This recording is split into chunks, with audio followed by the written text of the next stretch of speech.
Bien, vamos a, a ver un poquito qué es esto de la teoría cinética de los gases. Ya vimos la clase pasada, en la clase que les di, que los gases se comportan de una manera caótica. Las moléculas se mueven constantemente. Primero tenemos que entender que los choques que se dan entre las moléculas son totalmente elásticos. ¿Qué quiere decir que sea un choque elástico? Que las moléculas cuando chocan entre sí, ¿sí? Las partículas cuando chocan entre sí, no permanecen juntas, ¿sí? Si, por ejemplo, yo tengo un objeto, otro lo colisiona y ambos siguen juntos, ese choque es inelástico. Ahora, si ambos objetos cuando chocan cambian sus direcciones y se mueven a distintas velocidades los dos, ese choque es elástico. Y a pesar de que en los dos tipos de choques, ya sea elástico e inelástico, la cantidad de movimiento se conserva, en este tipo de choques en particular, las moléculas no permanecen juntas, sino que se separan. Estos choques, además, hacen de que las moléculas vayan cambiando sus velocidades y que a medida de que las moléculas se mueven dentro del recipiente, haya una velocidad, es decir, un cambio en la distancia, en el tiempo, que va a ser de que en promedio, ¿sí? En promedio, que es decir, las que se mueven más lento, las que se mueven más rápido, en promedio, las moléculas se muevan, ¿sí? A una velocidad determinada. Uno puede calcular la velocidad promedio, es decir, el promedio de todas las velocidades. Esa velocidad promedio, si uno la multiplica por la masa, la divide sobre 2 y la eleva a la velocidad al cuadrado, vamos a encontrar lo que es la energía cinética. Es decir, la energía cinética, visto desde un punto de vista físico, es igual a un medio, anotando estas cosas, de la masa por la velocidad al cuadrado. Lo pongo acá. La energía cinética, que se puede escribir como S, ¿m? Es igual a un medio, o 0,5 como lo quieran ver, ¿no? De la masa por la velocidad elevada al cuadrado. Esa es la energía cinética. Ahora, por otro lado, las moléculas están separadas entre sí, a una distancia considerable, a grandes distancias. Esto hace de que ese movimiento que se da en las moléculas, a medida que se muevan, choquen entre sí y choquen contra las paredes del recipiente, dijimos que es el reflejo de la presión, ¿sí? Pero, si de alguna manera yo hago que, si ustedes se acuerdan por lo que vimos en la clase pasada, de que el recipiente ahora sea más chico, con la misma cantidad de moléculas, la presión aumenta. ¿Pero por qué la presión aumenta? Porque la presión y el volumen, al ser inversamente proporcionales, si yo reduzco el volumen del recipiente, las moléculas se van a mover más rápido en realidad, porque tienen menos espacio ahora.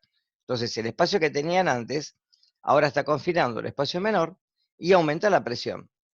También aumentan los choques, y los choques efectivos, es decir, los choques entre las moléculas. Y esto hace de que también aumente la temperatura. Entonces, fíjense una cosa, que depende de la ley de los gases, lo que vimos ya la semana pasada. La temperatura, en realidad, es el fiel reflejo de la energía cinética promedio. A medida que aumenta la temperatura, aumenta el movimiento molecular y va a aumentar la energía cinética. A mayor temperatura, mayor energía cinética. Y la energía cinética, fíjense que depende de la velocidad. Por ende, esto de la teoría cinética de los gases me está diciendo de que estas variables que se mueven, presión, volumen, temperatura, dependen fundamentalmente de la velocidad de las moléculas. Es decir, a mayor velocidad, mayor energía van a tener estas moléculas y por ende mayor temperatura. Si yo, por ejemplo, dejo el volumen constante, ustedes recuerden esto, si yo dejo el volumen constante, pero aumento la temperatura del sistema, es decir, le doy calor, también aumenta la presión, dejando el volumen constante. Y esto me reafirma esa teoría. ¿Se acuerdan de quién era? Presión y temperatura a volumen constante. ¿Se acuerdan cuál de las tres leyes era? ¿La de Boyle, la de Gay-Lussac o la de Charles? ¿Cuál de las tres? A ver si se acuerdan de la semana pasada. Alguien que me lo ponga en el chat, o que me lo diga, como quieran. Boyle era presión y volumen a temperatura constante, ¿sí? Gay-Lussac es presión y temperatura a volumen constante, es esta. Y Charles es volumen y temperatura a presión constante. Recuerden eso. Entonces, dependiendo fundamentalmente de la temperatura, es que la energía cinética es como se manifiesta en un gas. Pero los gases en sí, si yo tengo una mezcla de gases, no tengo uno solo, se comportan, porque ya vimos, como si estuvieran solos, como si estuvieran sin otras moléculas alrededor, porque los gases se mueven y no importa la cantidad de gas que haya y la especie de gas, sino que lo que me importa a mí es el número de moléculas, la cantidad de moléculas que hay dentro del recipiente. Esto hace de que se pueda enunciar ahora otra ley. Vamos a seguir un poquito más. Fíjense que los choques, como le dije hoy, son perfectamente elásticos, es decir, que en ellos no se pierde energía. La cantidad de movimiento, la energía, es algo que tenemos que entender que ya es parte de este apartado que es el gas, ¿sí? El gas tiene una cierta cantidad de energía y esa energía la manifiesta gracias a la temperatura que tiene. Fíjense que ahí tenemos una filmina que nos muestra lo que es el fenómeno de la presión atmosférica. Nosotros, por encima nuestro, tenemos una cantidad de gas que es la atmósfera, ¿sí? La atmósfera, que está constituida por varias capas, hace de que nosotros sentamos una presión por encima nuestra. Esa presión es la llamada presión atmosférica. Y fíjense que dependiendo de la fuerza de gravitación, es como esas moléculas son atraídas hacia la Tierra. Por eso la presión que sentimos, ¿sí? La presión es, fíjense, fuerza sobre área. La fuerza que sentimos es la fuerza de todas las moléculas dividida en un área, que es el área en el que estamos nosotros. Va a depender de cuán sea la presión, ¿sí? La fuerza que sentimos va a ser, fíjense, directamente proporcional a la presión y es inversamente proporcional al área. Y hay una cosa muy curiosa. Si yo, por ejemplo, me voy a una montaña, ¿sí? 3.500 metros de altura, ¿sí? Himalaya. ¿Qué les parece a ustedes? ¿La presión atmosférica va a ser menor o mayor? Si yo me voy a un lugar donde estoy por sobre el nivel del mar, ¿sí? 3.500 metros.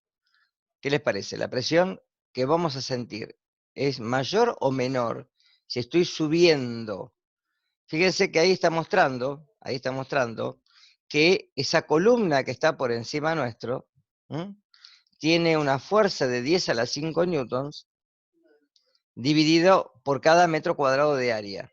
Si yo me voy más arriba, ¿sí? Si voy a 3.500 metros de altura, la columna de gas que tengo recorrió una cantidad menor.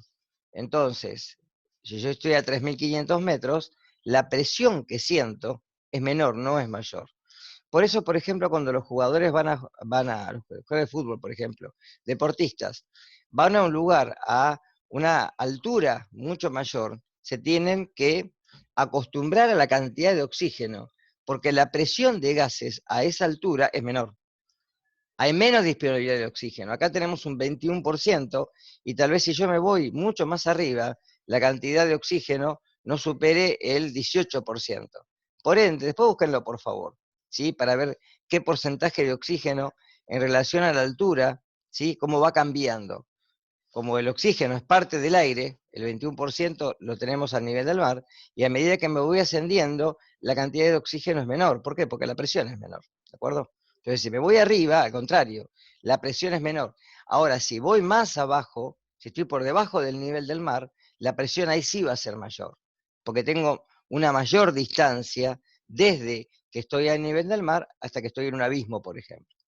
Eso recuérdenlo. Ahora, ley de Dalton, la última ley que vamos a ver, y que es muy importante. La ley de Dalton tiene que ver con la presión parcial de un gas, ¿sí? ¿Qué es la presión parcial? Ejemplo, si yo me analizo los gases que tengo en sangre, voy a encontrar dos gases, el dióxido de carbono y el oxígeno, ¿sí? El oxígeno entra de la atmósfera, entra cuando inspiramos, llega por los bronquios a los bronquiolos y de ahí llega a los alvéolos pulmonares. En los alvéolos pulmonares, la presión de oxígeno, ¿sí?, venosa es mucho menor que la presión que viene de la atmósfera. Por ende, el oxígeno tiende a difundir hacia adentro del alvéolo, y en este caso, como la presión del dióxido de carbono es mucho mayor, no puede salir es el dióxido de carbono y queda entrampado. Es decir, no es que no podamos inspirar, lo que no podemos es expirar. Por ende, en esos pacientes, al cerrarse bronquio, ¿sí?, tienen una cantidad de dióxido de carbono mayor que la deberían de tener, ¿sí? Eso ya lo van a ver en anatomía y después lo van a ver en lo que es fisiología, ¿sí? A través de este cambio de gases, la presión parcial de cada gas, cuando la sumamos, me da la presión total. Es decir, esto indica que cada gas se comporta como si estuviera solo, sin tener relevancia el gas que lo acompaña. La suma de las dos presiones me daría la presión total. Por ejemplo, otra cosa ocurre en el riñón. En la cápsula de Bowman, nosotros tenemos que hay presiones, no ahora, de líquidos, que fuerzan a que la presión neta de filtración, por ejemplo, sea de 10 milímetros de mercurio.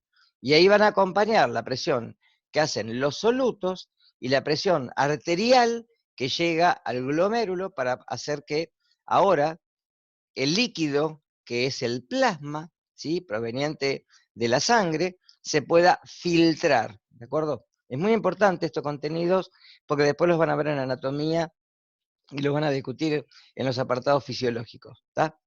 Por eso que la presión de los gases, ¿sí?, cuando uno quiere calcular la presión total, la puede estimar como la suma de las presiones parciales. Y ahí lo tienen, por ejemplo, en lo que serían las fórmulas, ¿sí?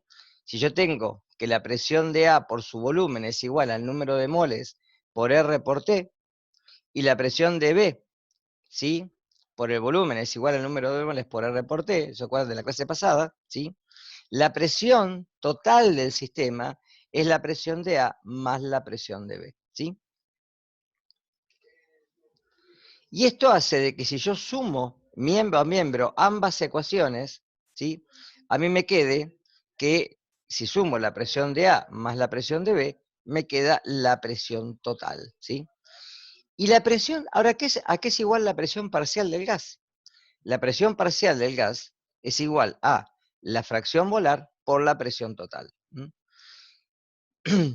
¿A qué llamamos fracción molar? La fracción molar es el número de moles de cualquier sustancia, por ejemplo A, el gas A, dividido el número de moles totales, ¿sí? Fíjense, una fracción molar no tiene unidades, porque si yo divido número de moles de A dividido el número de moles totales, que sería en este caso el de A y el de B, cuando divido mol sobre mol, se me cancelan las unidades. Es decir, que la fracción molar es una entidad adimensional, no tiene unidades. Ahora, chicos, fíjense, acá tienen, por ejemplo, lo que es la presión parcial de cada uno de los gases. La presión parcial es directamente proporcional al número de moles, ¿sí? Entonces, si tengo el número de moles de A dividido el número de moles totales, o el N total, tiene que ser igual a la presión parcial de ese gas sobre la presión total. Si paso esto ahora multiplicando, me queda que directamente la fracción molar de cada uno, si la sumo, la fracción molar de A más la fracción molar de B, como son fracciones, me da el total, que es 1. Y esto indica que se corrobora de que la presión parcial de un gas más la presión parcial del otro tiene que ser igual a la presión total. En esto van a tener, ahora vamos a hacer un ejercicio, van a tener problemitas para hacer en la guía, ¿sí?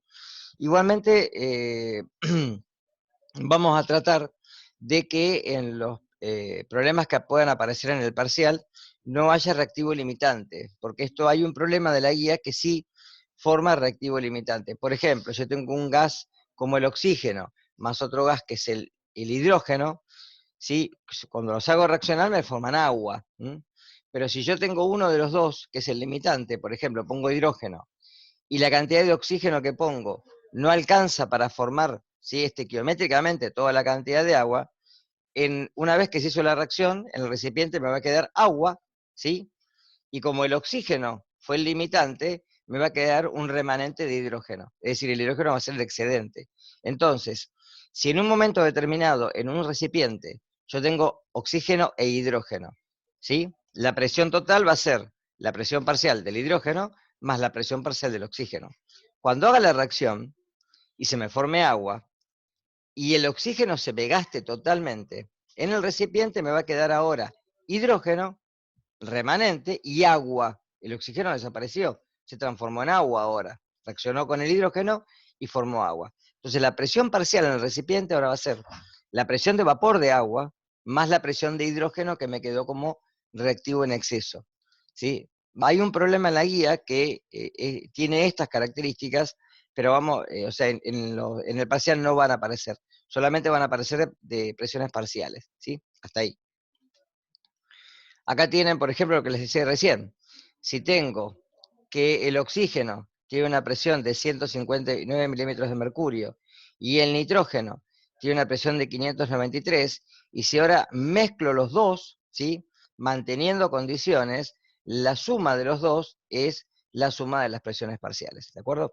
Fíjense que cuando uno denota presión parcial, pone una P minúscula, acompañando al gas en cuestión, como para decir de que es la presión parcial, no la presión total. Problema, a ver, para hacer una mezcla de 4 gramos de metano y 6 gramos de etano ocupa un volumen de 21,75 litros. Calcular la temperatura de la mezcla si la presión total es de 0,5 atmósferas y la presión parcial de cada gas. Bien, ¿cómo hacemos un problema así? A ver qué datos me dan. ¿Se acuerdan que dijimos primero trabajar con los datos? A ver si puedo abrir el PowerPoint, el Paint. A ver.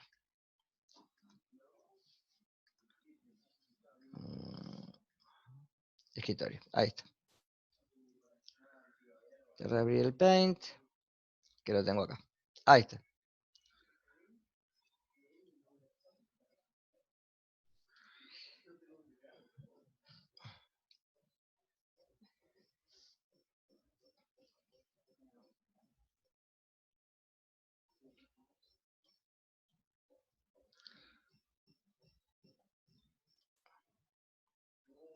Bien, tengo 4 gramos de metano y 6 gramos de etano, sería esto, ¿sí? Ocupa un volumen, me dan la masa, me dan la masa molar o sea, la fórmula molecular de cada gas, para que yo pueda calcular la masa molar, ¿no? Y me dicen que ocupa un volumen de 21,75 litros. Me piden la temperatura de la mezcla, dándome la presión, ¿de acuerdo? ¿Qué es lo que primero puedo hacer? Lo primero que puedo hacer es calcular el número de moles. Entonces tengo 4 gramos, vayan anotando ustedes, así me pueden decir los datos y yo puedo cerrar el PowerPoint y reanudar la función. A ver.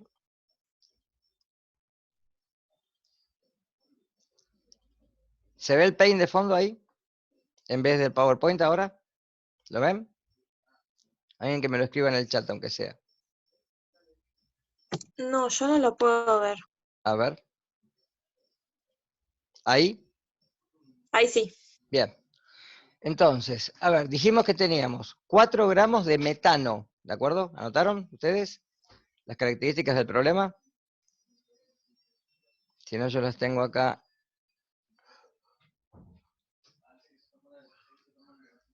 Bien. Entonces, primero, ¿cuánto es la masa molar del metano? ¿Mm? Es carbono. Vamos a poner acá esto. Ahí está. Carbono. Vamos a poner más chica la letra, porque si no. Ponerle 25. Carbono, hidrógeno 4, ¿no? Este era el metano. Y me dice que tengo 4 gramos. Entonces primero tengo que ver cuánto es la masa molar de este gas. Alejo, ¿me alcanzas una calculadora, por favor, hijo? Tengo 12 más 4. ¿De acuerdo? Es decir que son 16 gramos. Alejo, ¿me alcanzas una calculadora, por favor? Así que tengo 4 sobre 16. Gracias. Y esto me da 0,25. 0,25 moles. ¿De acuerdo? Y después tenía el otro gas, que son 6 gramos de etano. 6 gramos. Y tengo carbono 2, hidrógeno 6. ¿De acuerdo? ¿Cuánto es la masa de esto? Son 12 por 2. Vamos a poner directamente 24. 24 más 6. ¿De acuerdo? ¿Sí? Vayan corrigiéndome por si me equivoco. Son 30 gramos. Eso es un mol. Y de eso me dicen que tengo 6 gramos. 6 dividido 30. 6 dividido 30 son 0,2. 0,2 moles.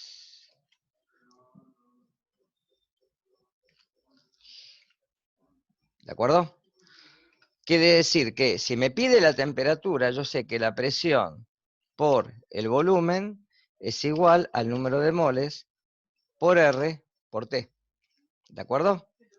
Me pide la temperatura. La temperatura a la cual va a estar el gas tiene que ser igual a el producto de la presión por el volumen, y esto tiene que estar dividido por R y por el número de moles, que pasan dividiendo.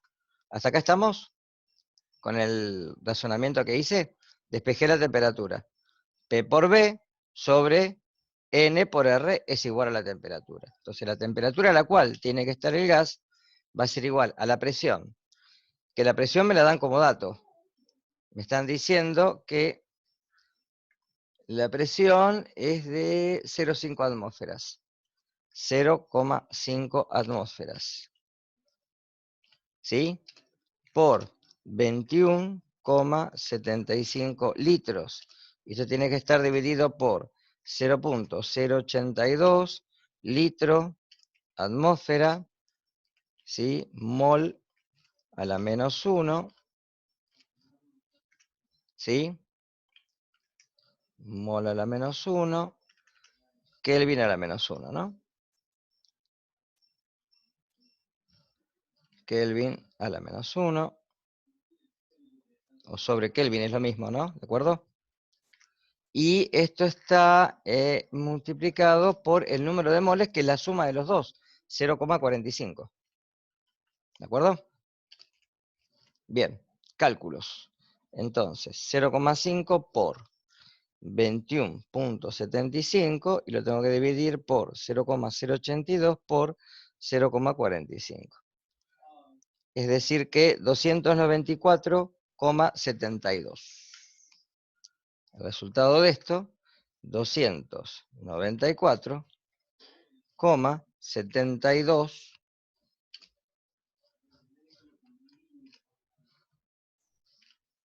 grados Kelvin. ¿De acuerdo? Recuerda que la temperatura está en Kelvin. ¿Anotaron hasta ahí?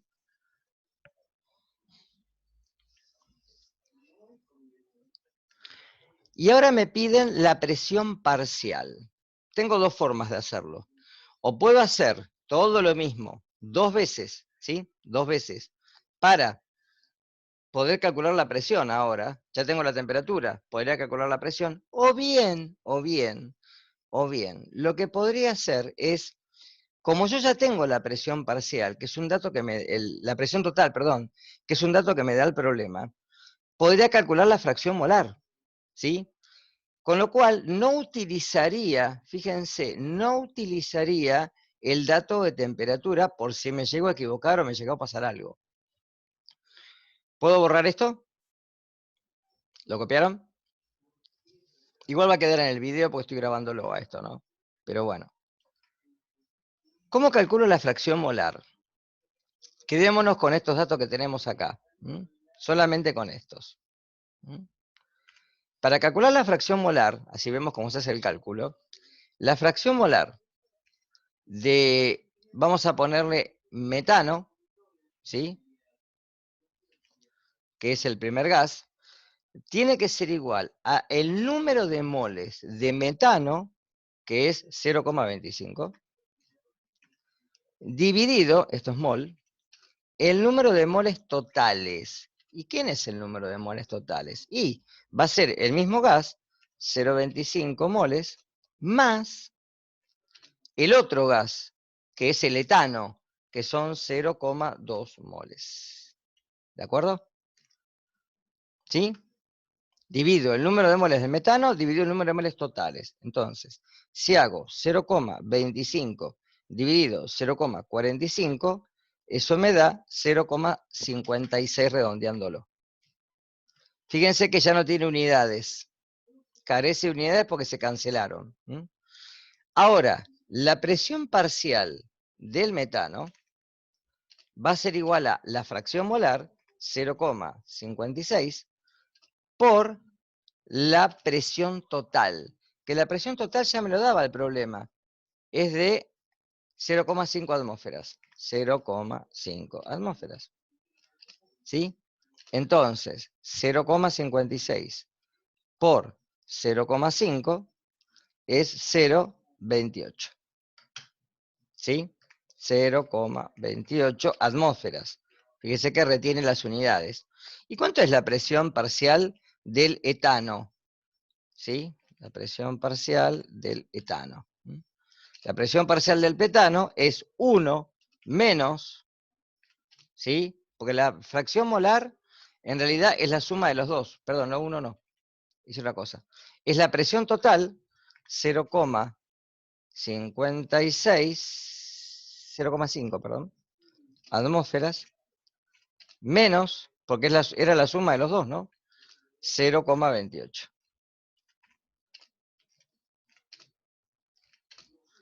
Entonces, 0,5 menos 0,28, esto es igual a 0,22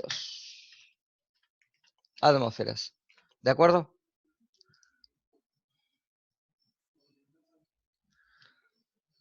Sí, para sacarla, acá me preguntan, para sacar la presión parcial, tengo que sacar la fracción molar. Porque lo que dice la ley de Dalton es que la suma de las presiones parciales es la presión total. Entonces, la pregunta sería, ¿cuál es la presión parcial? La presión parcial del gas A, que la podemos escribir así, es igual a la fracción molar de A por la presión total. Entonces, fíjense una cosa, si yo de acá despejo la fracción molar, que es lo que estaba en el PowerPoint hoy, si despejo la fracción molar de A, tiene que ser igual a ¿quién? A la presión parcial de A sobre la presión total. De ahí que si yo sumo las presiones parciales, ¿sí? Siempre la suma de la fracción molar me da 1. Siempre. Por ende, la suma de las presiones parciales me tiene que dar la unidad. ¿Quién sería la unidad acá? La presión total. Pero siempre que tenga fracciones molares, recuerden que la fracción molar de A, por ejemplo, más la fracción molar de B es igual a 1. Porque si ustedes hacen el juego matemático de hacer la fracción molar de A sobre el N total, el número de moles de A sobre el N total, más el n de b sobre el n total. Si saco factor común, me queda el n total. Cuando los divido, ¿sí? Que hago la sumatoria de fracciones, me da 1 directamente. Por eso siempre las fracciones molares son fracciones, ¿sí? La fracción molar de un gas, ¿cuándo puede llegar a ser 1? Cuando está solo, ¿está? Entonces, si tengo solamente este gas, la fracción molar de ese gas es el n el número de moles sobre el número de moles totales. Como está solo, es 1. La fracción molar va de 0 a 1. 0 cuando no hay nada y 1 cuando es todo ese gas. De ahí, si yo le voy agregando parte de otro gas, la fracción molar de uno va disminuyendo y va aumentando la del otro. ¿Está claro hasta acá? Bien, a ver si puedo poner el PowerPoint de vuelta.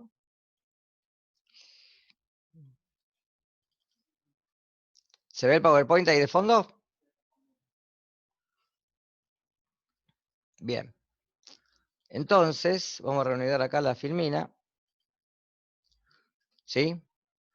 Ahí estaba lo que yo hice en el PowerPoint recién, en el Paint recién, perdón. Y el cálculo de la temperatura, ¿de acuerdo? Después el cálculo de las presiones parciales. Y eso me daría la suma de las presiones parciales, me daría la presión total, obviamente. Bien, hasta acá. Recuerden que el parcial va a entrar hasta este punto, ¿sí? Es decir, que los problemas que va a haber, que puede haber en el parcial, son hasta este punto. Recuerden que ya el parcial ya tiene fecha, tiene hora y tiene comisión. Y por favor consulten en la práctica o en la teoría. La semana que viene yo no voy a dar teoría, el espacio de la teoría se va a utilizar como clase de consulta. La clase del martes que viene y la clase del viernes que viene van a ser clases de consulta de problemas, ¿sí? Yo posiblemente traiga algunos problemas de repaso desde el inicio hasta ahora. Acá me pregunta si es choice. Si llega a ser choice, ¿sí? Todavía no lo terminé de delimitar. ¿Sí? Va a ser una parte choice para que ustedes hagan el ejercicio y elijan la respuesta correcta. Y seguramente va a haber una o dos preguntas donde ustedes tienen que escribir el resultado y el desarrollo del problema, el procedimiento del desarrollo del problema, ¿sí? Sucintamente, por ejemplo, qué sé yo, no sé. Si tomamos un problema de estequiometría, donde les vamos a dar una reacción, donde ustedes tienen que hacer el balanceo, etcétera, y después, sin que haya reactivo limitante, ¿está claro? ¿Sí? Colocar cuántos gramos o cuántos moles de producto se forman, por ejemplo, ¿sí? Y poner que, bueno, que a través de la estequiometría, si tantos moles o tanta masa me generó tanto, esta me va a generar X. Más o menos como hicieron en los repasos que hicieron en la práctica, ¿está? Pero bueno, más o menos así va a ser el desarrollo del parcial, ¿está? Recuerden la semana que viene ya tener avanzada esta guía para poder hacer preguntas, y la semana que viene va a ser todo, ¿sí? Todo consulta, totalmente consulta. Así que bueno, ¿hay alguna duda, alguna pregunta, algo que quieran hacer? ¿Sí? Esto había quedado este pedacito que lo dejé para hoy. Fíjense que ahí yo les puse unas consignas que son muy importantes para la teoría, ¿no? En un pequeño PowerPoint que tenía unas consignas y después tenía la pregunta y las respuestas abajo, que era importante para el desarrollo de este tema de gases, ¿sí? Bien, si no hay más nada, nos despedimos hasta la semana que viene, ¿sí? No, recuerden siempre de hacer las consultas en la práctica, por favor, utilícenla. Si no hay más nada, hasta luego. Nos vemos la semana que viene.